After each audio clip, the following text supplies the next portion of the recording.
The story of the silver birch. Long, long ago, before your time, before my time, before your great-great-grandmother's time, the land in the north of the world was covered with ice. It was a time of darkness. No trees grew, no songbirds flew, just the cold wind howling in that endless winter. But then, Father Sun awoke from his long sleep. He shone with all his might, and ice and north winds began slowly to shrink from his gaze, and little by little the earth could breathe and stretch again. Winds from the south blew seeds north, which found soft beds in the warming soils. Earth began greening and growing towards the light, and amongst the soft moss nestled seeds of a tree that even during the coldest and longest of winters survived. Her name was Silver Birch. There she stood with ice and snow around her feet, her slim white trunk bending in the wind, until one day things changed.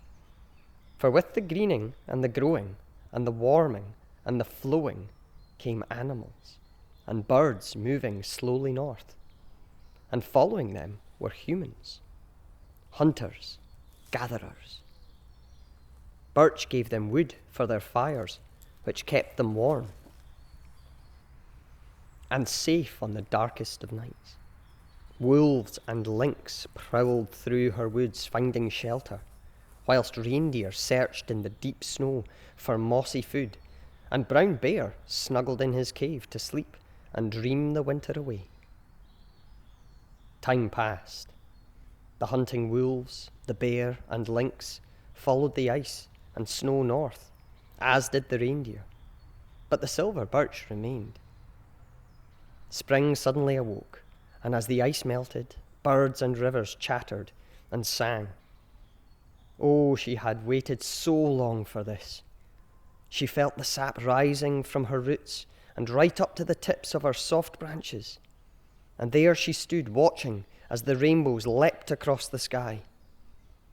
And this lady of the woods wanted to dance for joy, but her roots held her to the ground. Until one day, beneath her branches sat a girl spinning wool. Round and round went the whorl, made from the finest birch. The lady of the woods had seen the girl many times, running through the woods, searching for her sheep, tripping and dancing as she went. Oh, if only she could dance like that. The girl leaned her back against the trunk, and her spindle fell to the ground, and Silver Birch gently touched the girl's cheeks with her soft branches. The girl awoke and gazed up. Oh, how she loved this beautiful tree. "Stay a while and dance for me, for I cannot, for I am a tree," whispered the gentle birch. And the girl heard the sadness in that silvery voice, and leaping up, took hold of the branches and began to dance. Round and round she whirled, and the tree held fast to her and wouldn't let her stop. Finally the girl cried, "Please, birch tree, my feet are sore. Please let me rest. I can dance no more."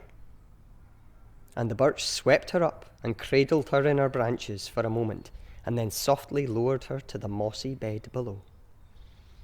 "Thank you," she murmured to the girl, "and for the gift of your dance you will be rewarded." The girl looked down and saw that her wool had been spun, and her pocket was full of birch leaves. A strange gift, she thought, as she ran through the woods. But the lady of the woods smiled as the girl stopped, held the shimmering leaves of pure silver up to the sun's light. And the silver birch just reached out her arms and swirled and burrowed with the gentle breeze. Just watch her. She still does.